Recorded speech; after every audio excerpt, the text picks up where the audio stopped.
Good evening and welcome inside Jefferson Football, your weekly look inside the Jaguar football program. My name is Josh Powers. Coming up on this edition of Inside Jefferson Football, we'll take a look back at Jefferson's game against Waconia last Friday night. We'll talk to head coach Tim Carlson about that and about the upcoming game on Friday, a home game for Jefferson against Benilde St. Margaret. And in the player segment, we'll speak to a couple of the seniors in Harrison Chapel and Isaac Freetag. But first, the head coach, Tim Carlson. Coach, a valiant effort on Friday night. You guys mounted a comeback in the fourth quarter, and it just you guys literally just ran out of time there right at the end. Yeah, it was a good high school football game. We got off to a slow start. We kicked off, and it took them 3 plays to score. Just not a lot of energy to start the game. Then we fumbled the second offensive play that we ran. So take away those first 5 plays, and I thought we played at least with high energy. Still made a few too many mistakes, but kids played hard. It was not the most ideal conditions out there. It was cold, but our bench kids were great. They were in it. They were excited. They were giving us energy, and it was just ended up being a good game. And you're right, just a few seconds short. It would have been nice to try and get one last play, but we just ran a little short.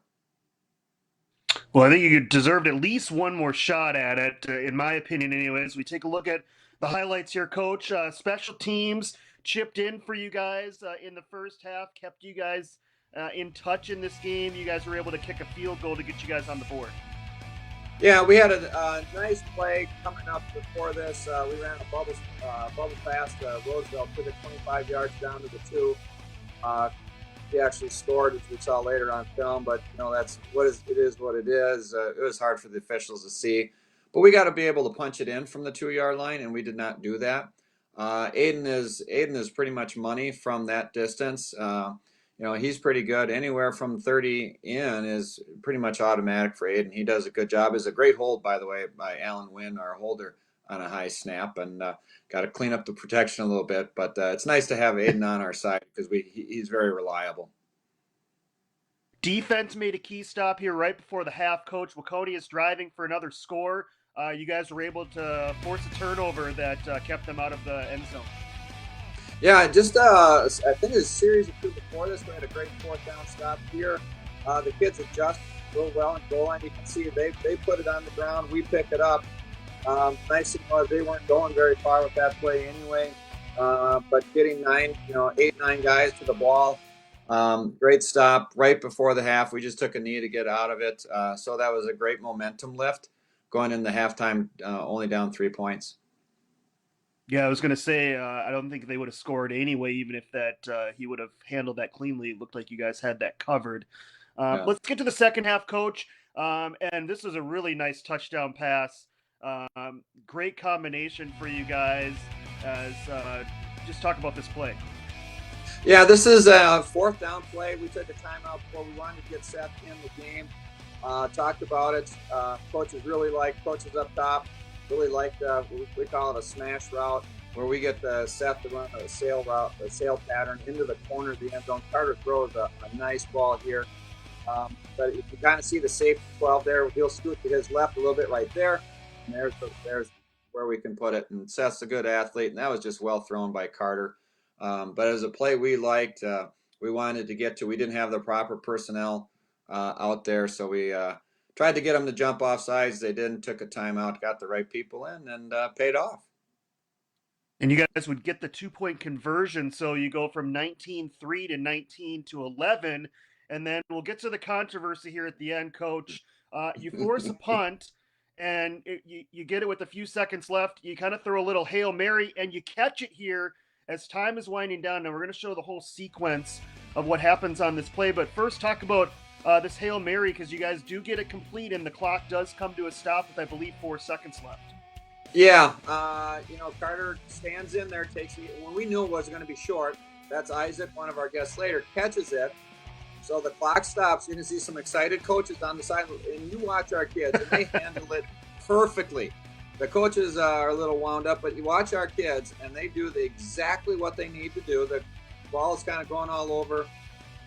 What didn't happen, we had 4 seconds um, when he wound it, but the ref, and he apologized later, he did not blow the whistle for Carter, the signal for Carter to go. So he wounded it. The clock person did what they were supposed to do. It's just one of those things, Well, we've got one more look at it here, and yeah, we'll have one more look at it there, and a couple other things that I notice is the referee, like he's going to spot it. Your kids are right there, ready to snap it. Then all of a sudden he moves back a couple yards. I think it caught some of the kids off guard, and then he bumps in to Carter Hansen. He has to take additional time as they started the clock. I don't think it took 4 seconds anyway. No. But just an unfortunate. You still would have had to get it into the end zone on that last play and get a 2-point conversion, but thought you deserved one more shot at it. Yeah, I think so. But I thought that overall, you're right. And you and I were going back and forth earlier today. You know me enough that I can get kind of worked up. And one of our most famous alumni, Mr. Coach Kiffin, got a little trouble for talking about referees this week. So they did a great job overall overall for the game. And it doesn't come down to that. There were too many little things there. But you can even the punt right before that, you can talk to your guest Isaac. I think, and I haven't even asked Isaac, but I think he gets just a little piece of that punt. We're inches away from blocking that, and that solves a lot of our problems too. That gives us the ball right down there to start. So yeah, it's little things here and there. Would have been nice to have one more play, absolutely. But hats off to Waconia. They're a good physical football team. McAnally. He's just tough on offense, on defense. And I thought our kids played a pretty good football game overall that night. And something to build on for this week. They also let a couple seconds, in my opinion, go off that clock. I was breaking down the film like a Zapruder-esque breakdown of it, but to further your point about maybe getting one more snap. But again, the officials doing a great job. They're putting themselves at risk coming out each and every game. So you hate to. They're doing the best they can, and obviously there's a lot of plays that go into each game. Yeah, exactly. They made a lot of nice calls. They were great to work with. Again, I'm more worried about our mistakes that we made, whether it be players or coaches, because that's within our control. And, we tell the kids that, whatever's out of it, we can't deal with what's out of our control. But what can we control? Control the controllables. And, there's too many plays in there that we could have done something different on that would have gotten us that win. All right, Coach, valiant effort. We'll see you back in the final segment as we talk about the Benilde St. Margaret Red Knights, okay? All right. All right, that's the head coach, Tim Carlson. So we throw to our first break on this edition of Inside Jefferson Football. When we come back, we'll talk to a couple of the Jaguars seniors in our players segment, Harrison Chappell and Isaac Freitag, up next when Inside Jefferson Football continues.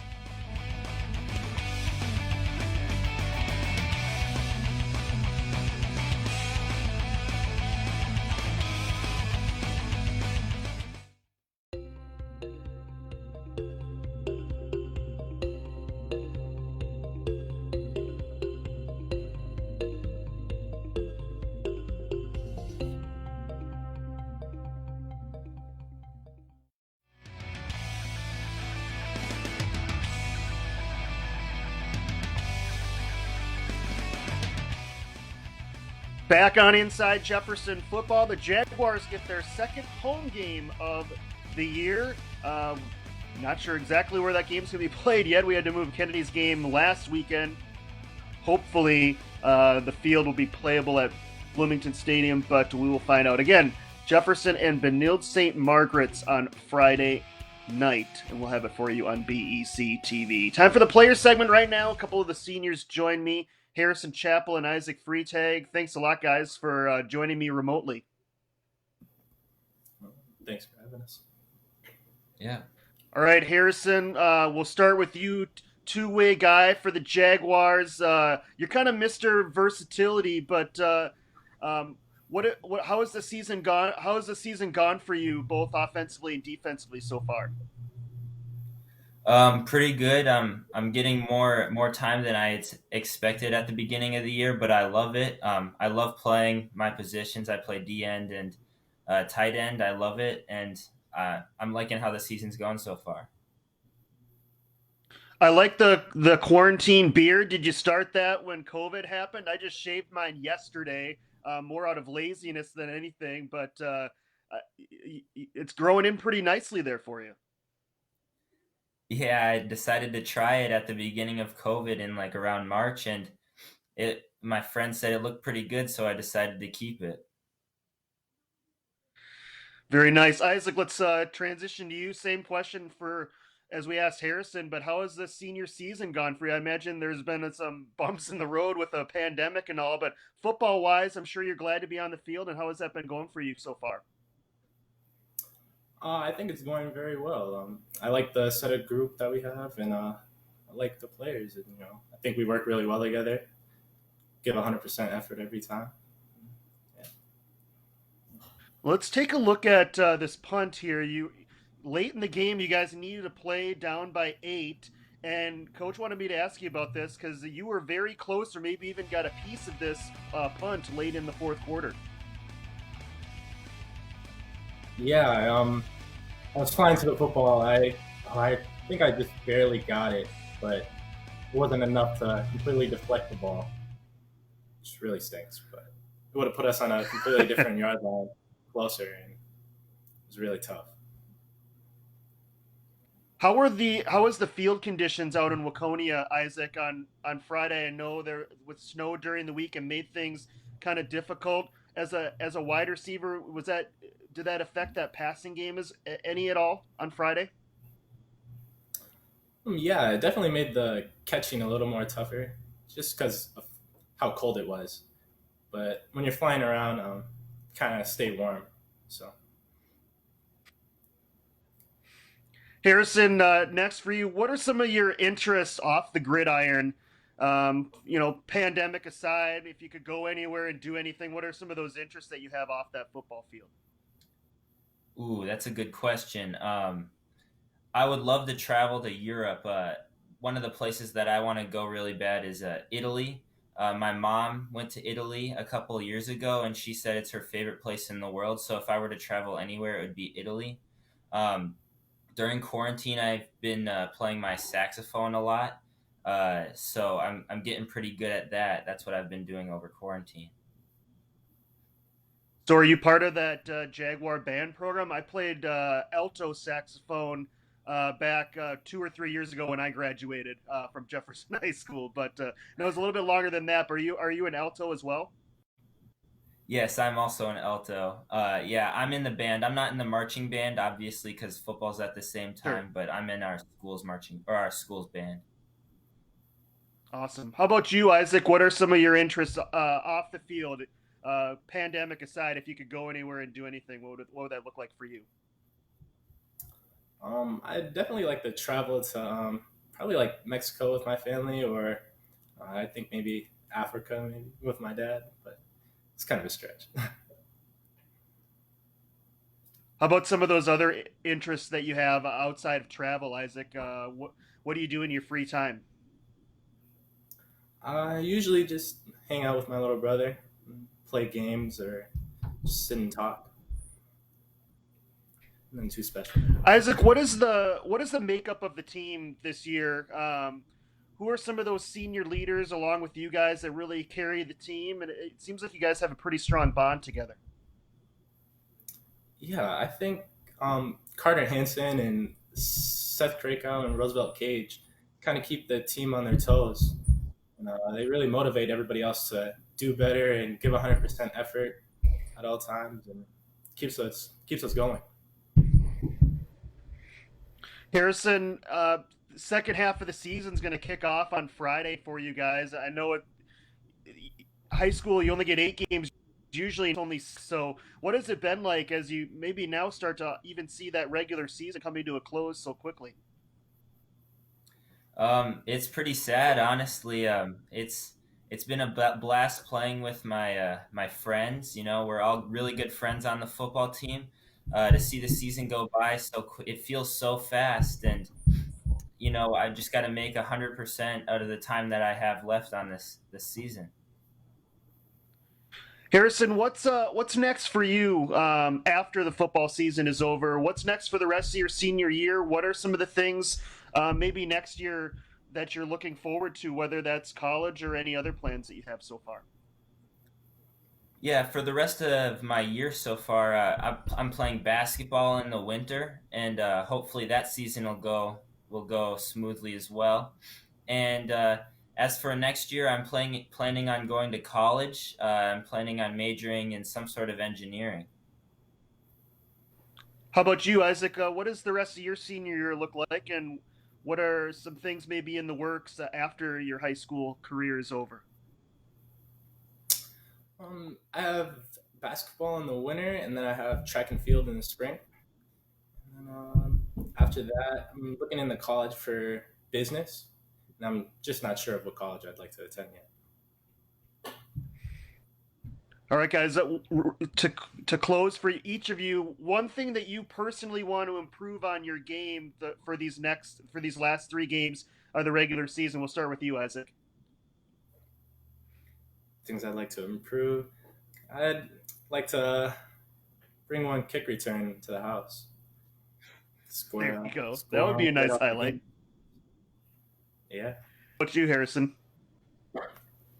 Yeah, I'd like to try to punch one in the end zone, catch a pass for a touchdown, and I think where I need to improve the most is probably on my blocking.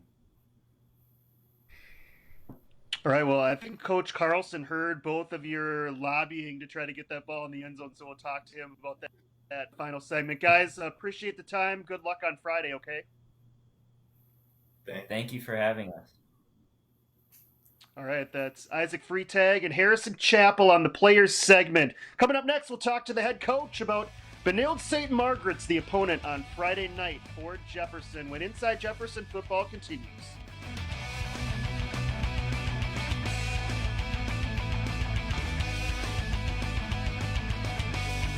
Why should young people care about the spread of coronavirus?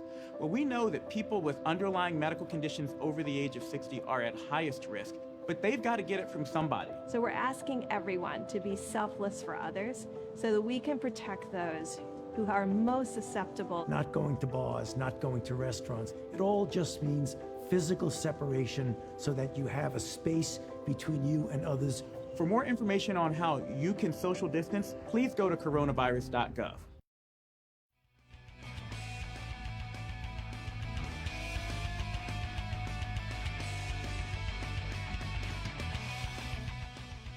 Back on Inside Jefferson football, the Jaguars play the Benilde St. Margaret Red Knights on Friday night, week 4 of the season.